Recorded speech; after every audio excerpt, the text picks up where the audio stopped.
las áreas más importantes en nuestra vida que nosotros debemos edificar es la fe.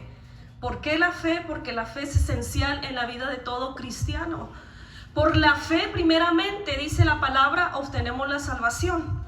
Recuerde que la palabra dice que por fe somos salvos, por gracia, por haber creído en Jesucristo como Señor y Salvador. Entonces, por fe también alcanzamos las promesas. Por fe Jesucristo muchas veces repitió a cada enfermo que encontraba, en el cual hizo una sanidad, le dijo: tu fe te ha sanado. Entonces es por la fe que tenemos acceso a los recursos del cielo. Necesitamos estar seguros que nuestra fe esté edificada en el lugar correcto. Porque, ¿sabe? Podemos decir: yo tengo fe y tengo una fe muy grande, pero si no está en el lugar correcto, no nos sirve de nada. Porque si hay algo que es atacado en nuestra vida, siempre va a ser la fe. De pronto vemos a alguien que llega al Señor, se convierte al Señor, empieza a servirlo con todo su corazón, empieza a dar pequeños pasos de fe. Pero al pasar el tiempo, cuando empieza a llegar la prueba, empiezan a alejarse, muchos vuelven hacia atrás. ¿Por qué? Porque no hay una fe verdaderamente establecida en un fundamento que no termina jamás. Dice la palabra de Dios que el que no edifica con los planos de Dios, porque eso se refiere cuando dice: si Jehová no edificare la casa, no podemos sentarnos y decir: bueno, Jehová va a edificar. Él nos da los planos, que es su palabra, nos da las herramientas y nosotros somos los edificadores. Entonces necesitamos estar seguros que estamos edificando con los planos correctos, que estamos usando las herramientas correctas para que nuestra fe no caiga. Hay muchos enemigos que se levantan en contra de nuestra fe. Uno de ellos es la presión. Cuando nuestra fe está bajo presión, quizás podemos considerarnos la persona más espiritual. Podemos decir: yo estoy fuerte y nada me derriba, y mi fe está bien establecida. Mi fe es grande y yo confío en Dios, y todo lo que queramos decir. Pero a través de la palabra de Dios aprendemos que siervos de Dios, hombres ungidos, con ministerios poderosos, hombres que Dios usó poderosamente, llegó un momento en el que su fe faltó. Y uno de ellos es el profeta Elías. El profeta Elías lo conocemos como un hombre poderoso en las manos de Dios. Tan poderoso que con sus labios, cuando él abría su boca, hacía descender fuego del cielo por la fe que tenía en Dios. Dice la palabra de Dios, mire, ese verdaderamente era un hombre de fe. Porque cuando él se atrevió a retar a los profetas de Baal y a los profetas de Acera, cuando él subió ese monte, cuando él dio esa palabra y dijo: va a haber un momento en que nos vamos a encontrar ahí arriba y vamos a ver quién es el verdadero Dios.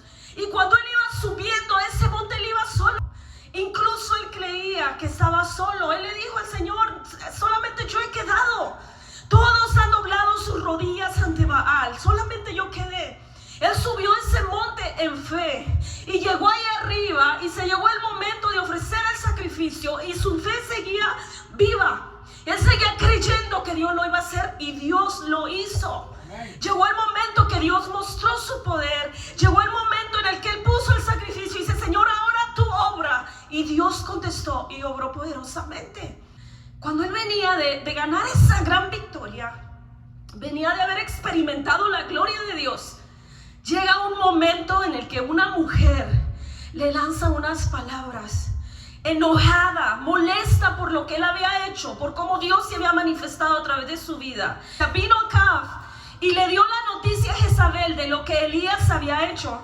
Y le dijo a Jezabel la nueva de todo lo que Elías había hecho, de cómo había matado a espada a todos los profetas. Entonces envió Jezabel a Elías un mensajero diciendo: así me hagan los dioses. Dese cuenta que Jezabel está apoyándose, confiando en dioses falsos. El Dios verdadero acababa de mostrar su poder a través de Elías, pero aquí ella le dice: así me hagan los dioses y aún me añadan, si mañana a esta hora yo no te he puesto tu persona como la de una de ellos. Le está diciendo: así como mataste mis profetas, mañana tú vas a estar muerto también. Oiga, Elías sabía quién era el verdadero Dios, lo acababa de probar unas horas antes. Sin embargo, dice ahí en el 4, vaya al 4, y dice, y él se fue por el desierto. En el 3, la parte importante que dice es que él se asustó. Él se levantó y se fue porque él se asustó. Dice en el 4, y él se fue por el desierto un día de camino, y vino y se sentó debajo de un enebro, y deseando que morirse, dijo, basta ya, oh Jehová, quítame la vida, porque no soy mejor que mis padres.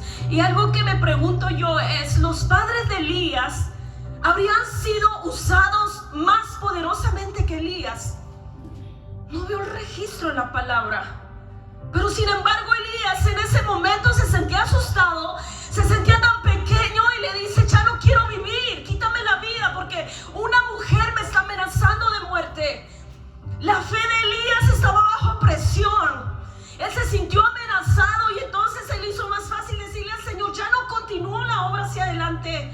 Quizás Dios tienes otros milagros que quieres hacer a través de mi mano. No importa, quítame la vida porque no soy bueno, honesto, no soy suficiente. Otro hombre, hermano, la palabra de Dios nos dice, fue el primero. Miren qué bendición tan grande. Antes de llegar a este mundo, él sintió la presencia de Dios. Dice la palabra de Dios que cuando María y Elizabeth se encontraron, el niño brincó en su vientre. Jesús estaba en el vientre de María, y Juan pudo experimentar su presencia, que dice que el niño se regocijó al sentir la presencia del Señor. Su tarea en esta tierra era anunciar el camino del Mesías, del Salvador. No ha habido ni habrá uno mayor que él. Así lo describe la palabra de Dios. Y Juan se encargó de venir y abrir el camino, anunciar que Jesús venía. Cuando la gente quería bautizarse, decía, viene uno, yo los bautizo, sí, pero viene uno que los bautizará con el Espíritu Santo.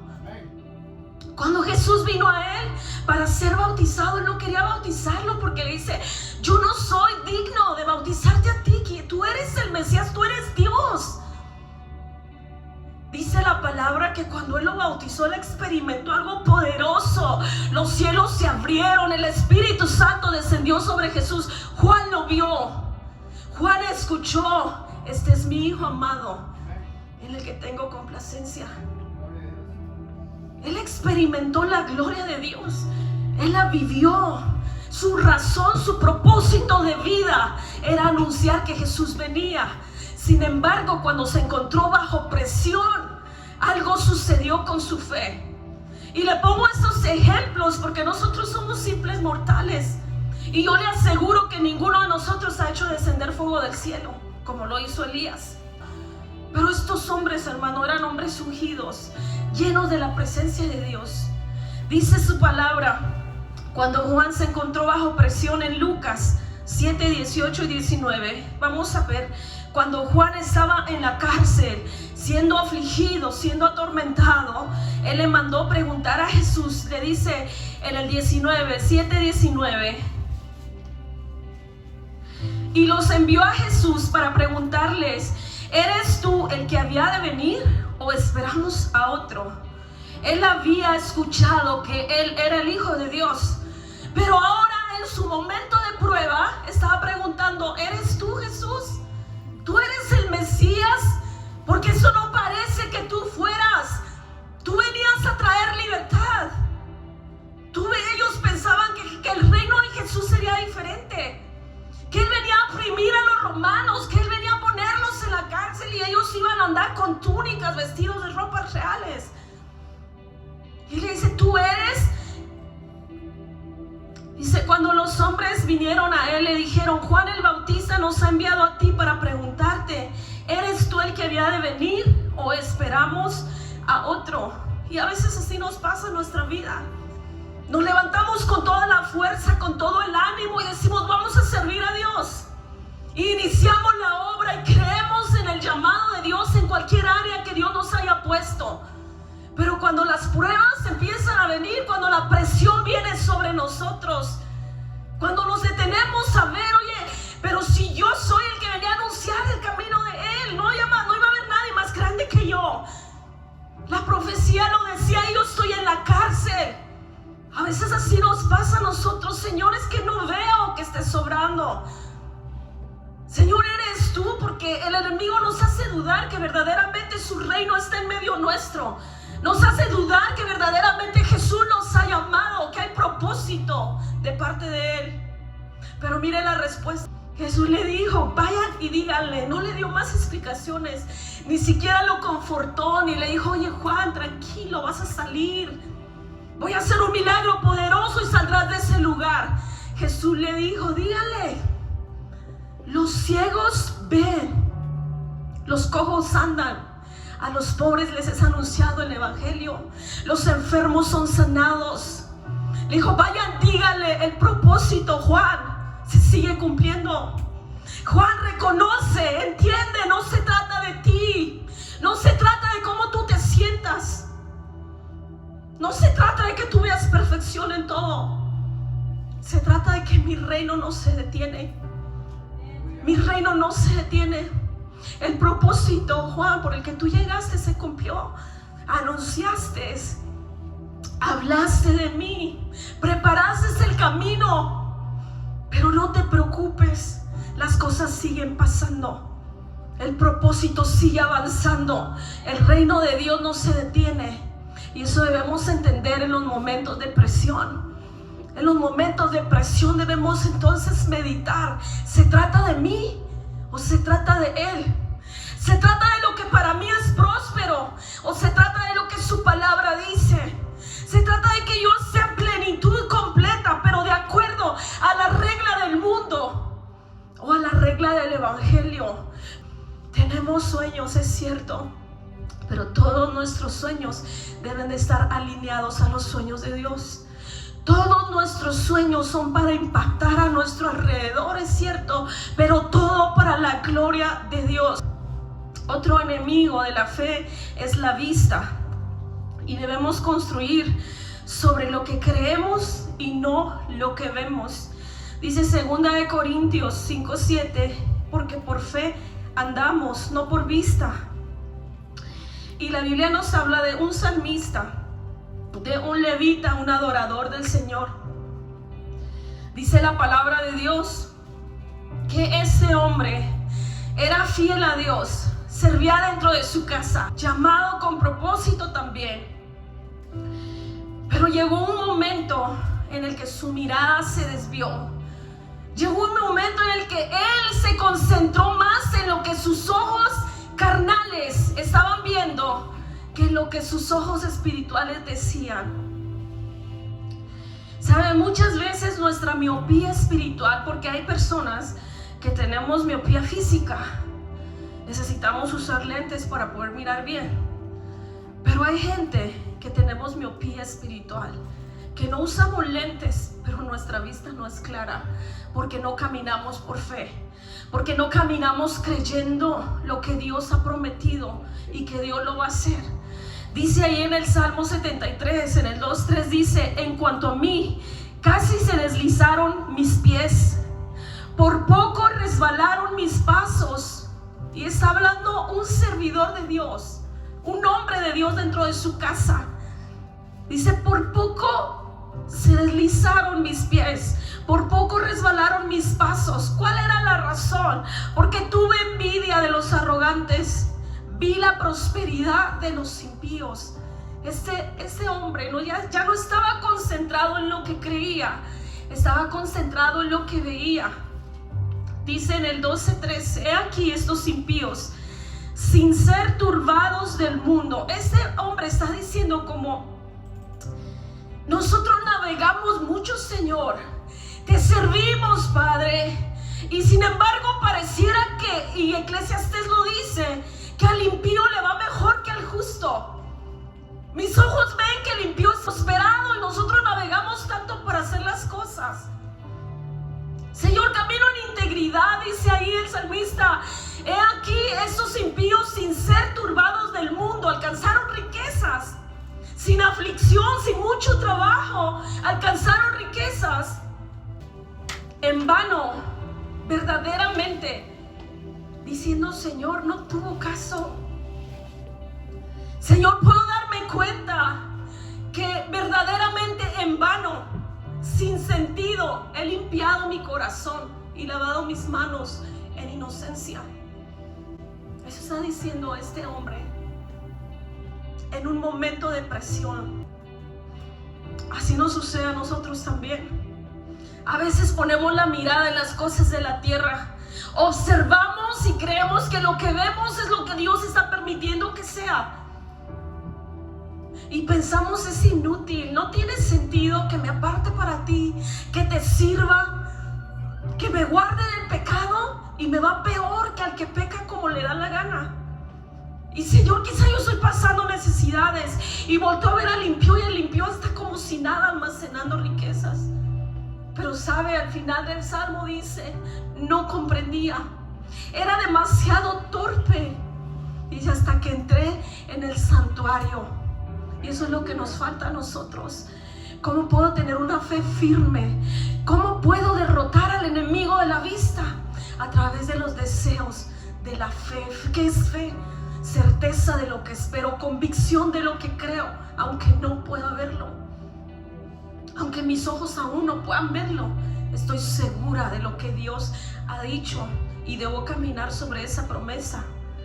Dios nos pide soñar, pero no en sueños pequeños, sueños grandes, pero para su gloria. Mire la palabra que Dios nos dice en Salmos 2:8. Pídeme y te daré por herencia las naciones, y como posesión tuya todos los confines de la tierra. Pero entonces, ¿en dónde está el problema? Porque el salmista estaba diciendo, los veo a ellos prosperar y sentí envidia de ellos. Pero es que ¿en qué queremos prosperar? Si el Señor está diciendo, pídeme y te daré por herencia las naciones. Observa todo lo que Dios ha hecho. Dios dice, pídemelo. ¿Pero para qué? Para su honra y su gloria, para su reino. Todos los recursos del cielo Dios quiere ponerlos en nuestras manos. ¿Pero para qué? Para su gloria. No hay límites. Dios da en sobreabundancia. Dios dice, pídeme y todo lo que tengo estoy para dártelo. El problema es dónde está nuestra mirada, qué es lo que estamos viendo y qué es lo que estamos deseando.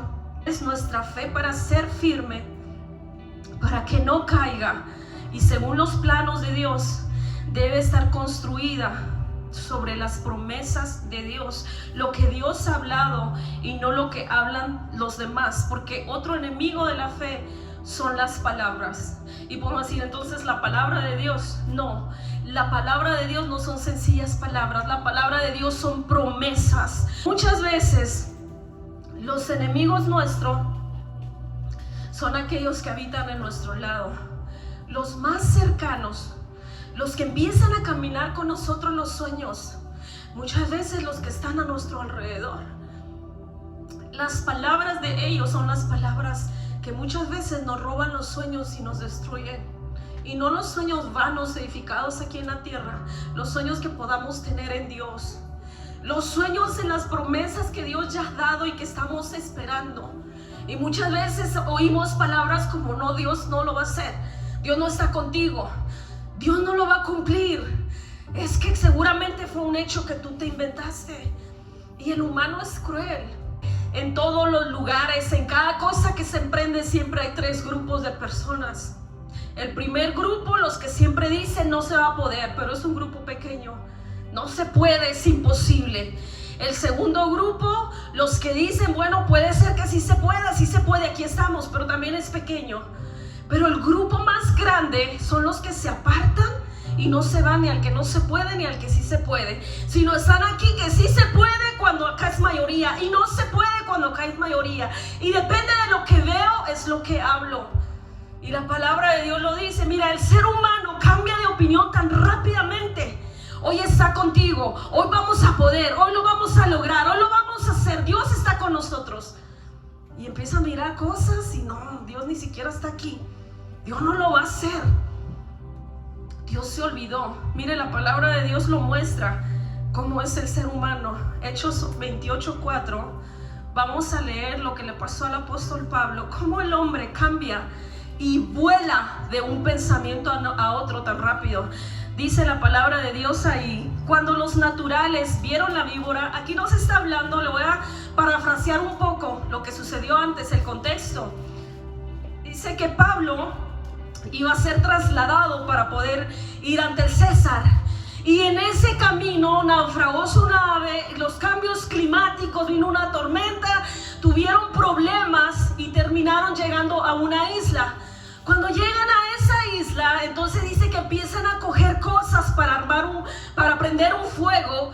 Y Pablo se le ocurre agarrar unas ramas para echar ahí al fuego, y cuando las agarra dice que una culebra saltó y se le enredó en la mano. Y mire lo que sucedió, dice: cuando los naturales vieron la víbora colgando de su mano, se decían unos a otros: ciertamente este es homicida. Se están diciendo: verdaderamente este es un asesino. Y como es un asesino, la justicia de Dios lo persigue. Dice: aunque se ha escapado del mar, aunque no murió en el mar, la justicia no lo deja vivir.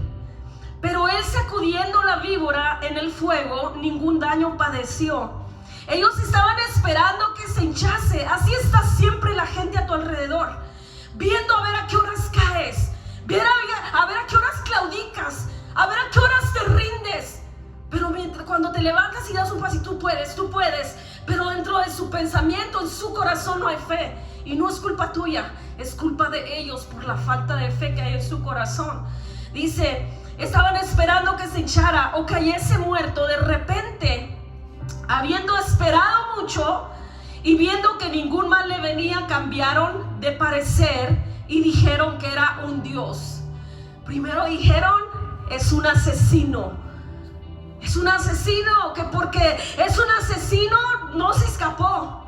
Se salvó de morir ahogado y vino a morir acá afuera picado por una víbora. Ahorita le va a pasar. ¿Le ha pasado a usted? ¿Sabe, hermano? Dios da discernimiento de espíritus a quien se lo pide. Y usted puede discernir el espíritu en la otra persona. Salen palabras y expresan palabras de una manera, pero el sentir dentro de su corazón es otro. Y están esperando que caiga muerto. Están esperando que se hinche. Están esperando que se rinda. Y cuando no sucede, y cuando empieza a lograrlo, dicen: sabía que lo lograrías. Así hicieron con Pablo. Ya no era un homicidio, ahora era un dios. Era un dios. ¿Por qué? Porque le picó la culebra y no se murió. Entonces no podemos tener nuestra fe cimentada ni edificada en las demás personas, porque las demás personas hablan de acuerdo a cómo se sienten. Vemos otro ejemplo en la Biblia, y es Job. La palabra de Dios nos dice, y conocemos su historia, pero a partir del capítulo 2, del 11 en adelante, nos habla que cuando él estaba en esa gran calamidad, cuando él estaba en ese problema, en esa prueba, donde Dios lo puso, porque fue Dios que lo puso, Dios le permitió al enemigo que tocara su cuerpo. Cuando él estaba en esa situación, dice que vinieron 3 de sus amigos. Pero me sorprende mucho, porque la intención del corazón del ser humano, dice la palabra de Dios, engañoso es el corazón más que todas las cosas, perverso. ¿Quién lo conocerá? Solamente Dios lo conoce. Cuando ellos salieron de sus casas para ir a ver a Job, dice, su intención era condolerse de él, llegar a donde él estaba y llorar con él su situación. Y consolarlo, darle palabras de consuelo, decirle: ¿sabes qué, Job? Esfuérzate, Dios está contigo, Dios te va a sacar de esto. Esa era la intención inicial de estos hombres. Pero cuando dice que cuando ellos lo vieron de lejos y vieron su condición, acuérdense que en ese tiempo no había redes sociales. No era que ya habían visto la foto en el Facebook y oremos por Job. Ellos no sabían cómo Job se encontraba. Entonces dice que cuando lo vieron de lejos, su condición era tan terrible. Su condición en ese momento era tan devastadora que ellos se sintieron tan mal, pero aún así continuaron hacia adelante. Dice que cuando llegaron, se sentaron. Ellos, acuérdense, iban a condolerse de él, iban a consolarlo. Y usualmente, ¿cómo consolamos nosotros a los hermanos? Con palabra de fe, palabra de esperanza, palabra de vida. Pero dice que ellos llegaron y no pudieron hablar nada por 7 días. se sentaron alrededor de él y solamente lo observaban. Y me pregunto yo, ¿qué pasó? Por eso es peligroso solo sentarse y observar. ¿Qué pasó cuando ellos estaban observando a Job? Empezaron a venir un sinfín de ideas a su mente. Y fíjese que todo fue gradualmente. Primero las palabras de ellos, de uno de ellos, empezaron: oye Job, cuando por fin empezaron a hablar, ¿qué te pasa?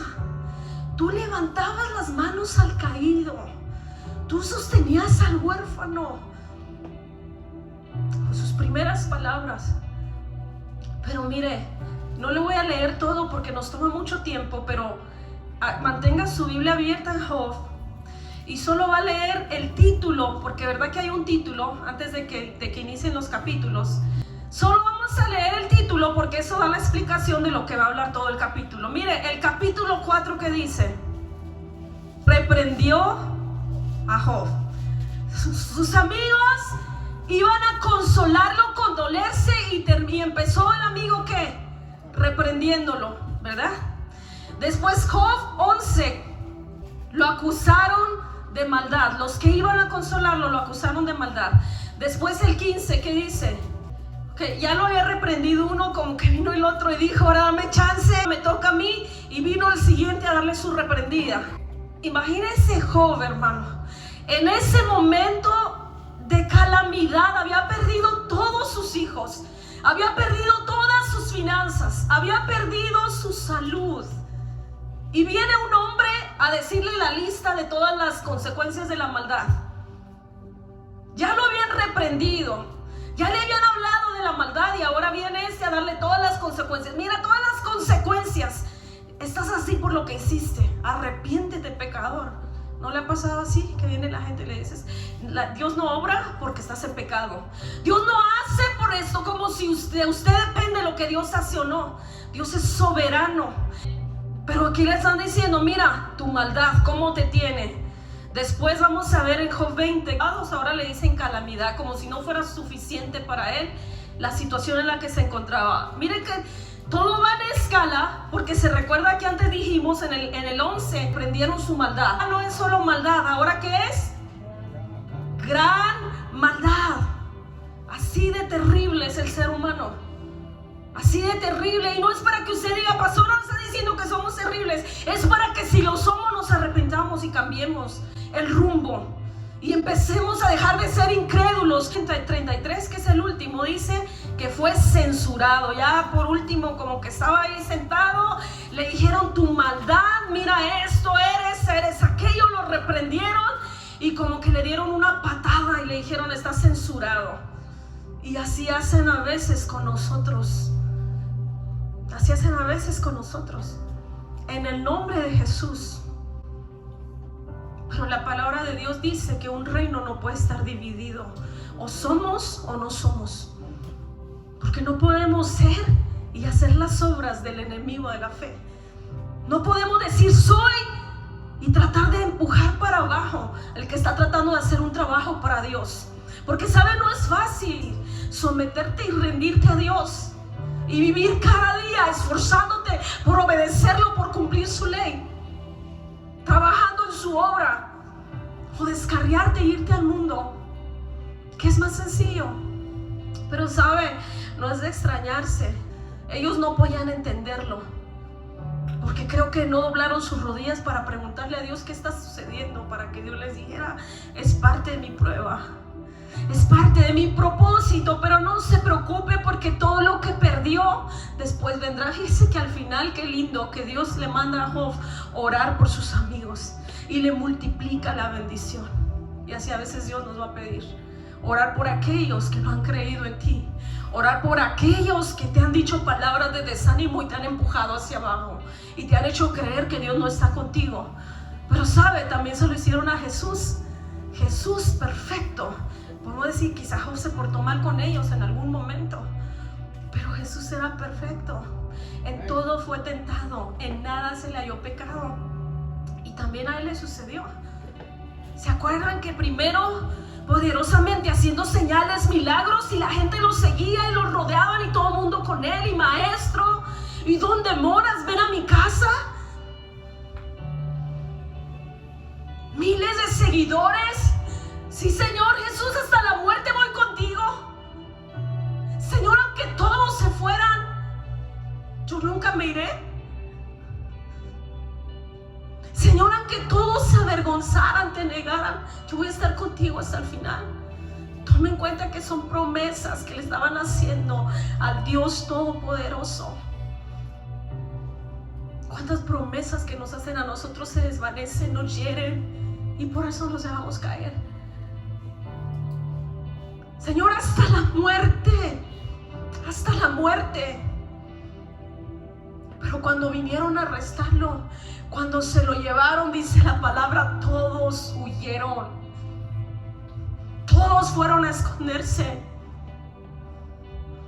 Pedro, Señor, todo lo harán, pero yo no. Todo lo van a hacer, pero yo voy a estar contigo hasta el final. Señor, no importa lo que mis ojos vean, ahí voy a estar. Pero dice que el hijo, no lo conozco. Tú andabas con él, no lo conozco. Ese fracasado, ese que decía ser rey, está arrestado, está encadenado, golpeado, humillado, no lo conozco. Tú estabas con él, yo te vi con él. Y dice entonces Pedro, diciendo maldiciones, déjenme en paz, no lo conozco, nunca lo he visto. Entonces si lo hicieron con Jesús, no lo harán con nosotros. Vale que nuestra fe caiga al suelo, que nos detengamos y no sigamos avanzando por lo que los demás dicen o hablan. En Isaías 63:3, he pisado yo solo el lagar, y de los pueblos nadie había conmigo. Nadie fue con Jesús, nadie quedó con él. Pero ¿sabe qué, hermano? Eso no detuvo el propósito de su venida a este mundo. Jesús, cuando se vio solo, nunca dijo: ¿de qué sirve que vaya a la cruz? ¿De qué sirve que entregue mi vida por estos que me han abandonado, por esos que me han negado? Ningún pecado había en él. Él venía a cargar un peso que les correspondía a ellos, los que se avergonzaron, los que le negaron, los que lo abandonaron. Pero Jesús no detuvo su propósito. Jesús continuó hacia adelante. Jesús llegó a la cruz y cumplió el propósito de su venida a esa tierra. Y tú también debes de cumplirlo. Tú debes de saber que no importa lo que escuches, que no importa cuántos te abandonen, que no importa lo que digan, no importa lo que veas, no importa cuánta presión haya sobre tu vida. Tu fe debe permanecer firme en la promesa de Dios. Él dijo: yo estaré contigo todos los días hasta el fin del mundo. Nunca te dejaré, nunca te desampararé, siempre te sostendré. Siempre te sostendré. Esa debe ser nuestra fe, fundamentada en la palabra de Dios. Aunque todos se vayan, Dios nunca se va a ir. Dios nunca te va a dejar solo. Aunque todos te abandonen, aunque todos se avergüencen, aunque no quieran seguir hacia adelante, Dios siempre va a estar ahí. Su palabra dice que no nos va a dejar hasta que haya completado la obra que inició en nosotros. Y yo creo esa palabra. No sé si tú la puedes creer. Necesitamos tener una fe a prueba de fuego, porque así lo dice la palabra. Dice la palabra de Dios que nuestra fe, como el oro, debe de ser probada. A veces decimos: Señor, quiero fe, tengo poca fe. Dame fe, Señor, dame fe. Y la manera en que Dios nos va a dar fe va a ser a través de las pruebas y situaciones difíciles. El oro, hermano, para que dé su máximo esplendor, tiene que ser pasado por el fuego. Nuestra fe, para que verdaderamente podamos verla, una fe que no se detiene, Una fe que no importa lo que ves, continúas hacia adelante. No importa lo que escuches, continúas hacia adelante. Aunque todo se vaya, tú sigues porque tú crees lo que Dios ha hablado. Dice la palabra de Dios que Daniel había hallado gracia. Dios le dio sabiduría, le dio un espíritu diferente, lleno de ciencia y sabiduría. Y él pudo venir y decirle el sueño que había tenido Nabucodonosor. Y después que le dice su sueño, dice que él lo pone como gobernante sobre las provincias de Babilonia. Le da un buen puesto, lo llena de honores y él está muy feliz. Y le pide que por favor, como sucede siempre en la política, ayude a sus amigos. Gloria a Dios que ellos eran hombres rectos. Y dice que toma a sus amigos, Sadrach, Mesach, Abednego, y los pone sobre los negocios de las provincias. Estaban como que muy contentos, hermanos. Y la fe, wow, estaba al máximo. Dios es poderoso. Dios está obrando, Dios está haciendo. Pero de repente llegó la prueba. De repente vino la prueba. Dice que él mandó construir una estatua. Y les dio orden a todos, que todos se postraran ante la estatua. El que no lo hiciera lo iba a lanzar al horno de fuego. Y estos hombres tenían buena posición y podían decir: bueno, Señor, tú sabes que mi corazón no se inclina, pero mis rodillas se van a inclinar ante Baal. Mis rodillas, Señor, se van a inclinar ante los dioses de este mundo, porque necesito la posición, necesito que se me abra la puerta, necesito que venga gente, tengo que cambiar la prédica. Y mucha gente dobla sus rodillas, ceden ante el Dios de este mundo, ceden ante las tentaciones de este mundo, porque es más sencillo. Acortamos el camino, tomamos atajos, tomamos brechas y logramos lo que nosotros queremos. Sin embargo, estos hombres dijeron: ¿sabes qué? No, es cierto, nos diste posición, pero nosotros creemos que vino de parte de Dios. Es cierto, sí, nos sentimos tranquilos, estamos en paz, pero nunca olvidamos quién fue el que abrió la puerta. No bendición, o su fe era tan grande. Estos hombres eran con una fe tan grande que hacían las cosas porque sabían que Dios los iba a librar. Por eso lo hacían, porque estaban seguros que Dios los iba a librar. Pero mira lo que dice la palabra. Dice en Daniel 3, 17, 18: he aquí, nuestro Dios a quien servimos puede librarnos del horno de fuego ardiendo, y de tu mano, oh rey, nos librará. Ellos le están diciendo: el Señor ha prometido estar con nosotros. Él es todopoderoso y Él puede hacerlo. Pero tranquilo, que no por eso guardamos nuestra fe. Tranquilo que no por eso decidimos no postrarnos. Dice en el 18: y si no lo hace, y si no me da lo que le pido, y si no permite que mis ojos vean lo que quiero ver, no importa. Dice: no importa. Sabe, entiende, rey, que no serviremos a tus dioses, ni tampoco adoraremos la estatua que has levantado. No lo haremos. ¿Por qué? Porque hemos hecho un pacto con Dios. Porque tenemos un pacto que va más allá de lo que yo pueda querer sentir o experimentar. Porque tengo una comunión con Dios que me dice que camine, que siga, que no doble las manos, que no me rinda ante lo que este mundo ofrece.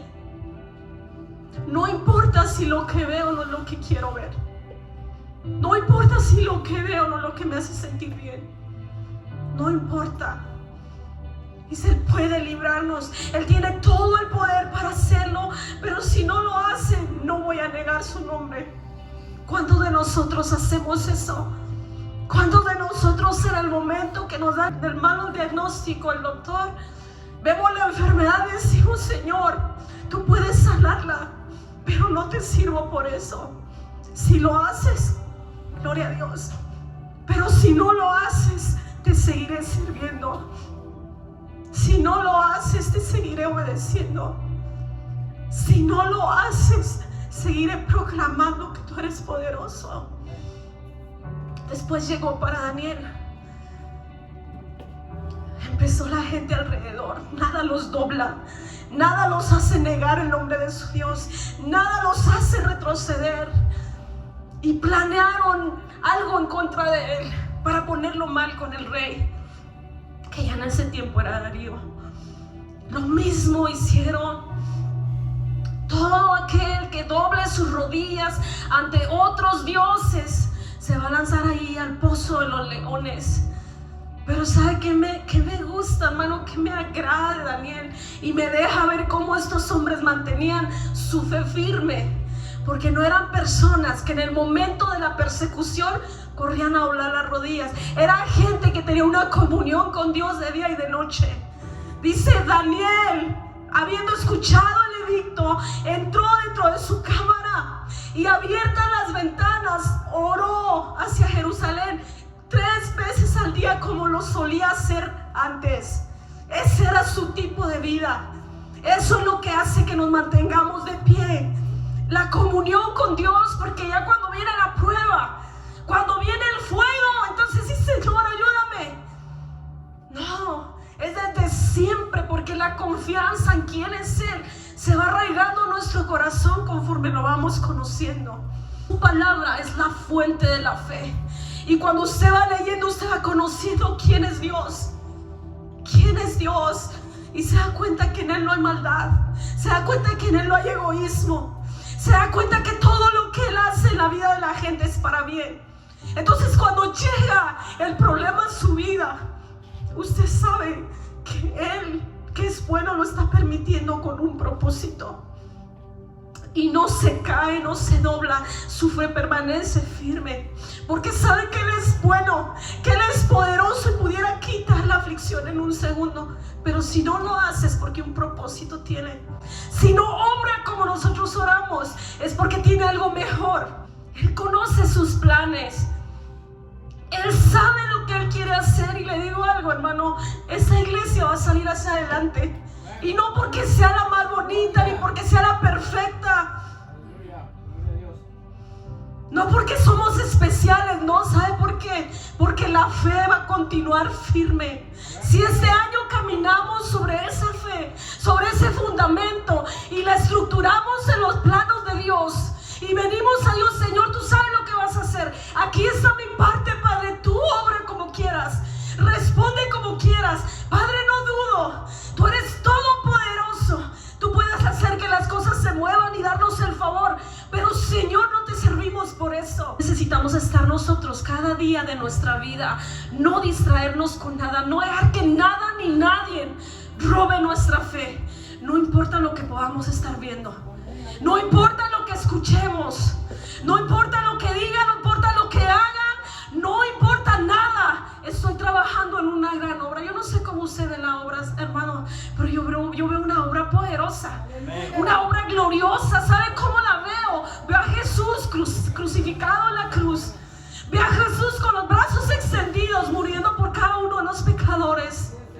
Así veo la obra, y con una gran multitud que necesita venir al arrepentimiento y disfrutar de esa vida eterna que Jesús